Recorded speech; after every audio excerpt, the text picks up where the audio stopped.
하나님 말씀은 베드로전서 3장 18절로 21절입니다. 그리스도께서도 단번에 죄를 위하여 죽으사 의인으로서 불의한 자들을 대신하셨으니 이는 너희를 그 하나님 앞으로 인도하려 하심이라. 육체로는 죽임을 당하시고 영으로는 살리심을 받으셨으니 그가 또한 영으로 옥에 있는 그 영들에게 가서 선포하시니라. 그들은 전에 노아의 날들에 방주를 준비할 동안 그 하나님이 오래 참고 기다리실 때 복종하지 아니하던 자들이라. 물로 말미암아 그 방주 안으로 구원을 얻은 자들이 몇 명뿐이니 겨우 8혼들이라. 방주로 인한 혼들의 구원은 예수 그리스도께서 부활하심으로 말미암아 이제 너희를 구원할 편이 곧 세례라. 이는 육체의 더러운 것을 제하여 버림이 아니요 하나님을 향한 선한 양심의 응답이니라. 아멘. 오늘 말씀을 가지고 물세례로 망한 베드로 성령 세례의 모형 발견, 이런 제목으로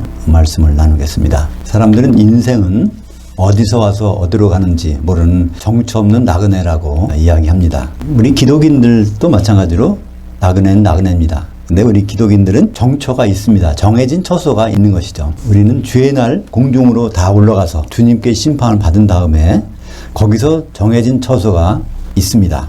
그것이 영생이냐 영벌이냐. 마태복음 25장 46절 있는 말씀대로 그리스도 심판대에서 두 가지 결과를 나오게 됩니다. 모든 기독인은요, 지금 이제 죽으신 분이나 살아계신 분이나 모든 기독인들은 바로 이 두 곳으로 가기 위해서 신앙생활을 하고 있는 것입니다. 목적지가 분명한 것이죠. 영생이란 그 원어의 의미는 아이오니오스 조회. 아이오니오스는 한 시대의, 조회는 삶, 생활이란 뜻입니다. 그러니까 한 시대 동안의 삶인데 그것이 예수님 오셔서부터니까 천년왕국의 삶을 성경에서는 우리말에 영생 이렇게 번역해 놨습니다. 그리고 영벌이란 뭘까요? 예수님 오셔서 1000년 동안 그 같은 기간 동안에 지옥에 들어가서 벌 받는 것, 그것을 성경적 용어로 영벌이라고 번역해 놨습니다. 영생은 그러면 누구에게 주어질까요? 성경은 분명히 말씀하고 있습니다. 요한복음 3장 16절에 예수 그리스도를 향하여 믿는 자에게만 영생이 주어집니다. 그러니까 예수를 그냥 믿으면은 이건 어디로 갈까요? 영벌로 들어가는 거고요. 예수를 향하여 믿는 자에게만 영생이 있다고 성경은 분명히 기록되어 있는데, 참 안타깝게도 우리가 성경을 아무리 읽어봐도 향하여라는 전체사가 빠졌기 때문에 우리는 그냥 십자가 예수만 믿다가 나중에 주님 만나서 지옥불로 들어가는 그러한 길을 가고 있다는 걸 생각할 때 정말 너무 안타까운 일이 아니겠습니까? 왜 주님은 예수를 향하여 믿으라고 할까요? 주님은 움직이는 관역이시기 때문에 그렇습니다. 주님은 한 가지 일만 하시는 것이 아니라 레위기 23장에 나오는 7가지 절기를 통해서 그분은 그 절기를 다 마치신 다음에 우리와 만나실 것입니다. 이스라엘의 7절기는 그림자입니다. 골로새서 2장 16절 17절에 보면 이 절기는 그림자요 실체는 예수 그리스도의 거신이라 그랬습니다. 예수님께서 하는 일 하나하나를 통해서 그림자가 실체로 나타난다는 것이죠. 맨 처음에 절기가 6월절입니다. 그래서 예수님은 6월절 어린 양으로 돌아가셨습니다. 그 다음에 예수님은 부활하셨는데요. 초곡절날 부활하셨습니다. 레위기 23장 11절에 보면 첫 곡식단을 흔드는 절기가 있는데 그때는 무교절 기간 중에 정규 안식일 바로 다음 날이 그날입니다. 그래서 그날 부활하셨어요. 그래서 예수님은 이렇게 절기를 지키시는 것을 우리가 알 수 있는데 하나 이상한 게 있습니다. 그게 뭘까요? 어떻게 무교절이 성취됐는가? 그걸 성경을 보면요 거의 안 나타나요. 유일하게 베드로가 그 부분을 기록해서 우리는 그걸 보고 예수님은 6월절, 무교절, 초곡절, 그 다음엔 오순절 이렇게 성취해 가시는구나, 그걸 알 수 있게 된 것입니다. 무교절은 누룩이 안 들어간 빵을 먹는 날입니다. 세상에 있는 영향력을 성경에서는 누룩이라고 합니다. 그러니까 세상에 영향력이 안 들어간 생명의 떡이 무엇일까요? 성경은 그것을 복음이라고 하죠. 그래서 누룩이 안 들어간 떡, 무교병을 나눠주는 절기가 무교절인데 예수님은 그것을 어떻게 성취했는지 그것을 오늘 본문에서 베드로전서는 잘 설명하고 있는 것입니다. 3장 18절에 보면 그리스도께서 단번에 죄를 위하여 죽으사 의인으로서 불의한 자들을 대신하셨으니 이는 너희를 그 하나님 앞으로 인도하려 하심이라. 육체로는 죽임을 당하시고, 이게 6월절입니다. 6월절날 죽임을 당하시고 영으로는 살리심을 받으셨으니 그가 또한 영으로 옥에 있는 영들에게 복음을 선포하시나. 그러니까 6월절 완성하셨고 초곡절 부활 있기 전에 영으로 옥에 있는 영들에게 복음을 선포하셨다고 말씀하고 있는 것이죠. 그 옥이 무엇일까요? 그 뒤에 보면 그 옥은 노아 홍수 때 불순종하다 죽은 영들이 거기 가 있는 곳이라고 되어 있는데요. 다시 말하면 이것은 음부 중에 있는 장소입니다. 왜냐하면 사도행전 2장에서 베드로가 설교할 때 다윗의 말을 빌려가지고 설교했습니다. 바로 주님을 그 음부에서 들어가셔서 썩음을 당치 않게 하신다는 시편의 말씀을 인용해서 예수님은 음부에 가셨다고 되어 있으니까 음부에 있는 옥이라는 것을 알 수 있죠. 또 하나는 어떤 사실도 알 수 있을까요? 한쪽에 있는 강도에게 내가 오늘 나와 함께 낙원에 있으리라. 그러니까 음부라는 장소 속에는 기독교인들이 있는 낙원도 있고 또 기독교인은 아니지만 노아 홍수 때 죽은 사람들이 있는 그 옥도 있고 이런 것을 알 수 있죠. 그래서 예수님은 무교절을 성령대로 완성하셨다는 것을 우리는 확인할 수 있는 것입니다. 근데 이 베드로에게 참 어떤 사연이 있어요. 베드로는 어떻게 보면 우리가 수제자라고 이렇게 생각할 수 있는데 사도행전 10장 넘어가서는 베드로가 하는 일이 없어져요. 왜 없어졌을까요? 하나님은 베드로를 그 일을 잠깐 멈추게 하신 것입니다.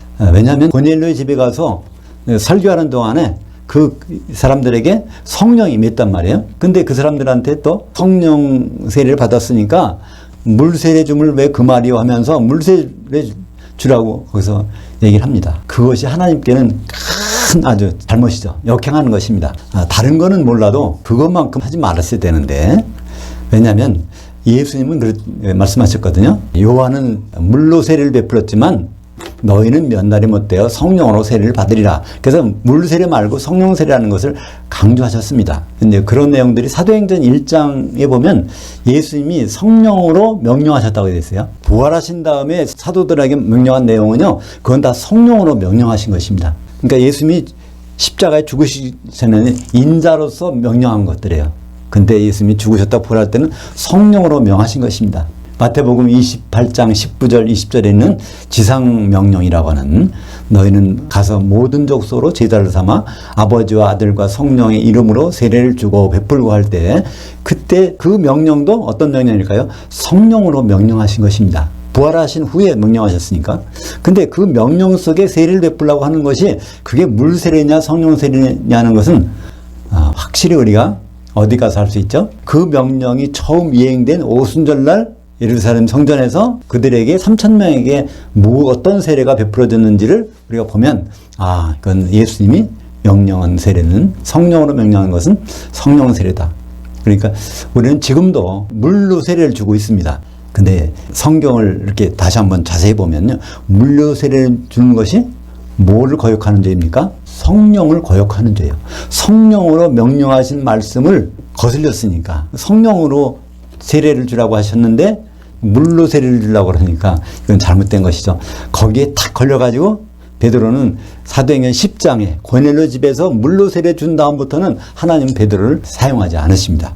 나중에 베드로전서, 베드로후서 죽기 전에 그걸 기록하고 이제 마감을 하는데요. 사도행전 1장 5절에 보면 요한은 물로 세례를 베풀었으나 너희는 몇 날이 못되어 성령으로 세례를 받으리라. 그 사도에게 직접 하신 말씀이에요.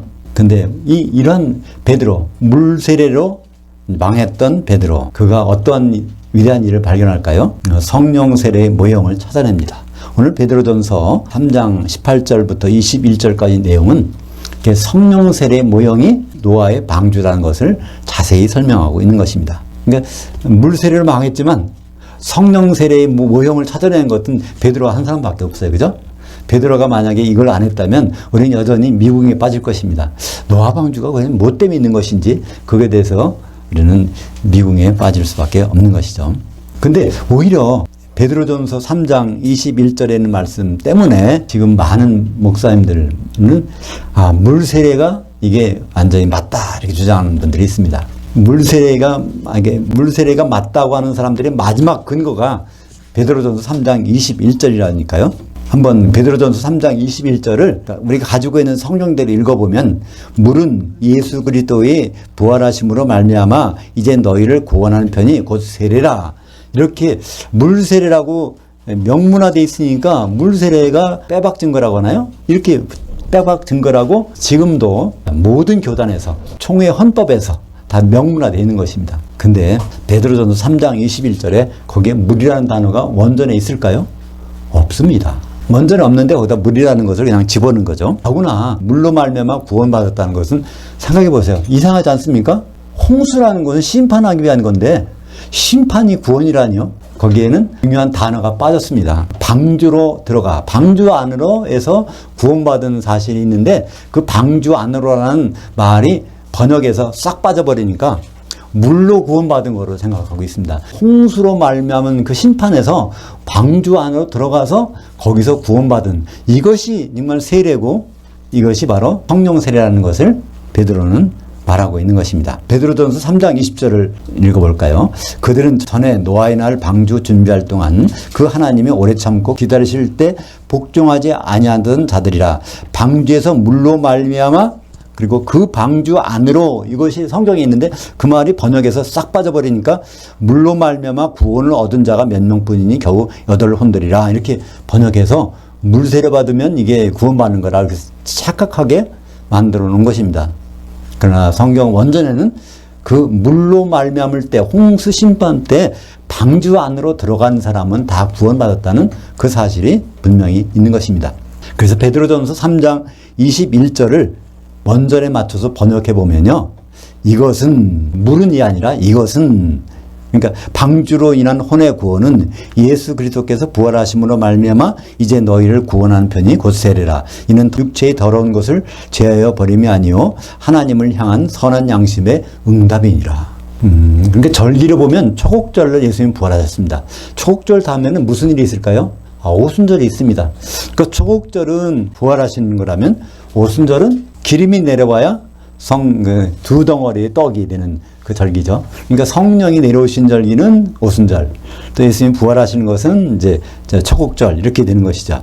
그래서 이 성령 세례는, 이 세례는 선한 양심의 응답이니라. 그러니까 선한 양심, 이제 뒤에 설명이 나오지만 이 선한 양심은 어떤 뜻일까요? 보통 양심하면은 우리가 생각하면 양심하면 그게 막연히 아주 좋은 생각일 것 같죠.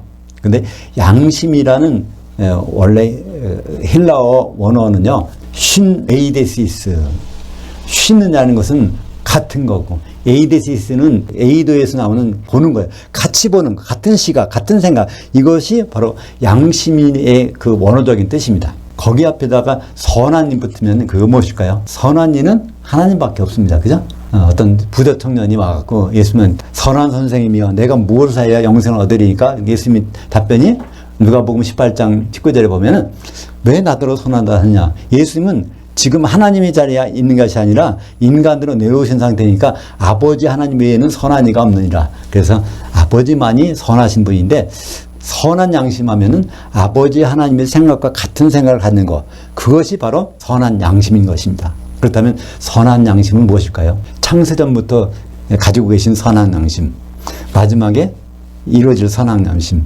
그건 그리스도의 혼인인 것입니다. 그죠?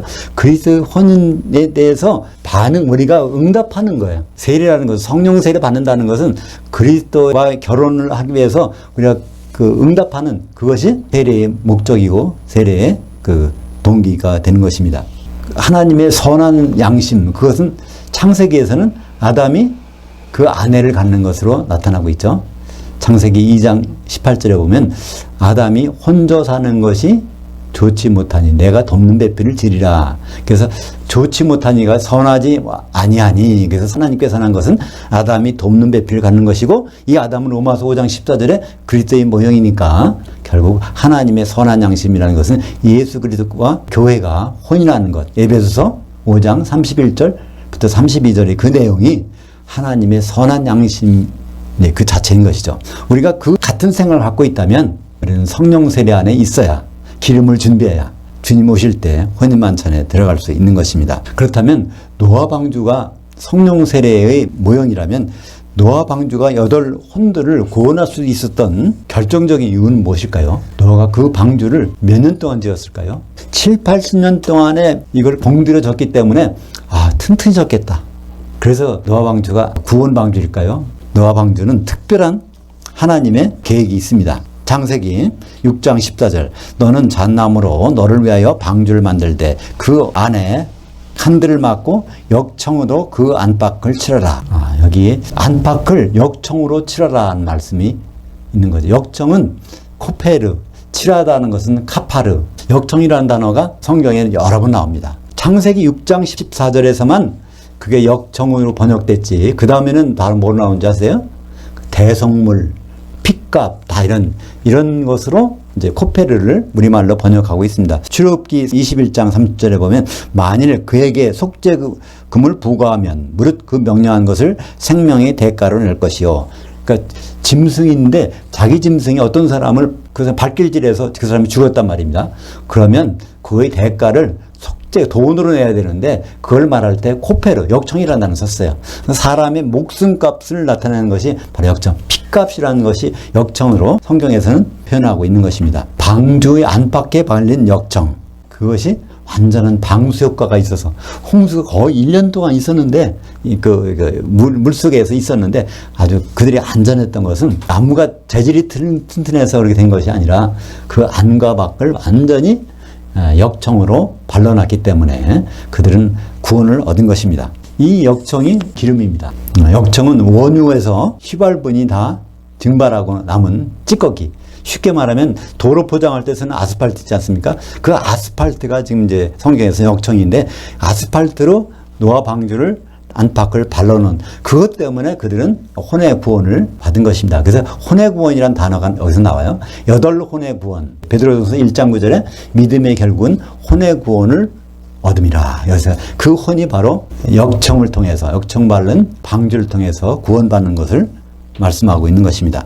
석유가 어디서 나올까요? 석유의 석자가 돌석자입니다. 그죠? 반석에서 나오는 기름이 석유인 것이죠. 그렇다면 반석은 누굴까요? 바로 예수님이십니다. 고린도전서 10장 4절에 보면 다 같이 신령한 음료를 마셨으니 이는 그들을 따르는 신령한 반석으로부터 마셨으며 그 반석은 곧 그리스도시니라. 출애굽해서 광야에 나갔는데 거기에서 물이 없어요. 그때 모세를 지켜서 반석을 쪼개면은 거기서 생수를 내주겠다. 그 말씀 하셔서 모세는 그걸 해서 그 따르는 반석에 여기 가면 여기가 반석 치고 또 다른 데 가서는 반석을 치고 반석을 칠 때마다 생수가 나오는 그 반석이 고린도전서 10장 4절에는 그것이 예수 그리스도께서 반석이라는 것입니다. 근데 반석이 친다는 것은 쪼개진다는 것이죠. 반석이 쪼개져야 거기서 생수가 나오는데 이 생수는 무엇일까요? 그게 바로 성령인 것입니다. 요한복음 7장 38절부터 39절 나를 향하여 믿는 자는 성경의 이름과 같이 그 배에서 생수의 강들이 흘러나오리라 하시니 이는 그를 향하여 믿는 자들이 받을 성령을 가리켜 말씀하신 것이라. 예수께서 아직 영광을 받지 못하셨으므로 성령이 아직 그들에게 계시지 아니하시더라. 그러니까 여기서 나를 향하여 믿는 자는 성경의 이름과 같이 배에서 생수의 강들이 흘러나오리라. 그럼 성경에 어디 기록되어 있을까요? 반석을 치면 생수가 나오는 것. 그것이 출애굽기 민수기 보면 계속 반석을 치면 거기서 생수가 나오는데 예수님이 직접 말씀하시기를 그 생수가 그냥 물이 아니라 바로 나를 향하여 믿는 자에게 주릴 성령이다. 근데 성령은 아직까지는 너희들에게 없어. 왜냐하면 예수님이 부활 승천해야 오순절에 성령을 보내주시니까. 그러니까 예수님의 부활은 결국은 무슨 의미를 갖고 있을까요? 성령을 보내주시는 과정이 바로 부활이 반드시 있어야 되는 것이죠. 한번 쪼개져서 죽으셨다가 거기서 부활해서 셋째 하늘에 올라가서 거기서 약속하신 성령을 보내주시는 거예요. 그러니까 딱 똑같지 않습니까? 노아 방주 거기에 역청을 받았는데 그 역청이 바로 반석에 나오는 기름인데 반석이 바로 예수님께서 쪼개지셔야 거기에서 기름이 나오는데 그걸 언제 보내주실까요? 승천해서 보내주시는 내가 떠나가는 것이 유일하 내가 가지 않으면 그 성령이 너에게 내려오지 않을 것이요 내가 가면 그를 보내리니. 그래서 오순절날 성령이 내리셨 것을 볼 수 있습니다. 그러니까 오순절날 성령이 내리신 것은 반석에서 쪼개진 생수시고 그 생수를 통해서 우리가 가득 충만할 때 우리는 오순절을 성취하고 그 다음에 이제 나팔절로 나가게 되는 것입니다. 성령 세례를 받은 사람들은 결국 어떤 생각을 갖게 될까요? 선한 양심이 간군이라 응답이라. 성령을 받게 되면 성령 세례 가운데 있다면 선한 양심이 반응하는 거야. 반드시. 그러니까 주님과의 혼인에 대해서 생각하게 된다는 것입니다. 21절 다시 볼까요? 그 예수 그리스도께서 부활하심으로 말미암아 이제 너희를 구원할 편이. 그러니까 예수 그리스도께서 부활하셔야 셋째 하늘에 올라가서 그 성령을 부어주시는 그 세례가 그 모형이라고 말씀하고 있는 것입니다. 이렇게 물세례 주다가 망했던 베드로. 그는 성경을 통해서 위대한 발견을 합니다. 그래서 우리에게 이렇게 알려주고 있는 것이죠. 노아의 방주 사건은 그냥 있었던 일이 아니라 거기에 성령 세례의 모형이 숨겨져 있었다는, 물에서 구원받은 것이 아니라 물 때문에 방주로 들어간 사람들이 그 역청을 통해서 구원받은 사건, 돌에서 나온, 반석에서 나오는 기름으로 예수님 몸이 십자가에서 쫓겨져서 나온 기름으로 우리는 성령 세례를 받고 있는 것입니다. 갈라디아서 3장 27절 너희 중 누구든지 그리스도를 향하여 세례를 받은 자는 그리스도로 옷 입었느니라. 그래서 성령 세례라는 것은 다시 한번 말하면 예수 그리스도의 예복, 예수 그리스도의 예복을 입어야 혼인 만찬에 들어가서 혼인까지 이르는 것입니다. 오직 성령 세례만, 물세례는 무용지물입니다. 베드로처럼 완전히 망할 수도 있어요. 그러나 성령 세례는 이것은 받아도 되고 안 받아도 되는 것이 아니라 성령 세례 가운데 있어야 그리스도의 옷을 입는 것이고 그리스도의 예복을 입어야 혼인 오찬에 가서 만찬까지 들어갈 수가 있는 것입니다. 요한계시록 19장 7절부터 8절까지 어린 양이 혼인이 이르렀고 그의 아내가 자신을 준비하였으므로 그녀에게 빛나고 깨끗한 한 세마포옷을 입도록 허락하셨으니 이 세마포옷은 성도들의 의로움들이더라. 이 바로 세마포옷이 혼인 만찬 예복인데 그 속에는 성도들이 의로움으로 가득 차 있다는 거예요. 복수의 성도들이 성령으로 하나 돼서 한 세마포옷을 입고 있는 장면을 우리에게 보여주고 있는 것입니다. 마태복음에 보면 예수님이 천국에 대해서 10가지를 비유로 설명하고 계십니다. 그 중에서 마태복음 25장에는 천국은 이런 생활인데 거듭나서 등을 들고 신랑을 기다리는 생활이 천국 생활, 이 세상이 그런 생활이라는 것입니다. 그러니까 천국이라는 건 죽어서 가서 예수님 만나는 생활이 아닙니다. 예수님 만나기 전의 생활이 천국 생활이에요. 그죠? 신랑을 기다리는 생활이니까. 역청 발린 노아의 방주는 성령이 충만한 교회입니다. 교회만 들어가 있으면 안전한 거예요. 그러니까 노아의 8식구가 그 개개인으로 보면 그 사람들이 어떤 사람들이 죄가 있는지 없는지 그거 다 다를 수 있어요. 그러나 그거 따지지 않습니다. 바로 방주에 들어가려고 했으니까 거기에만 들어가면 그들은 역청 때문에 반석에 나오는 기름 때문에 그들은 안전하게 구원을 받는 것입니다. 구원 얻은 8혼은 혼인만찬에 들어간 슬기로운 5처녀의 모형입니다. 하나님을 향한 선한 양심, 그것은 바로 예수님과의 혼인 생각을 하는 사람들이고 예수님과의 혼인 생각을 하는 사람들은 역청 발린 방주 안에 있는 사람들인 것입니다. 기도하겠습니다. 하나님 아버지, 오늘 베드로의 발견을 통해서 우리가 어떤 방주 안에 있는 것을 다시 한번 깨닫게 하심을 감사합니다. 노아의 8식구가 역청 발린 방주에서 구원을 얻었듯이 우리도 성령 세례 가운데 있다면 주님 오실 때 예복을 입고 만찬에서 주님 만날 것을 확실히 믿습니다. 우리가 주님을 만날 때까지 성령의 충만함을 유지할 수 있도록 인도하여 주시옵소서. 예수님 이름으로 기도합니다. 아멘.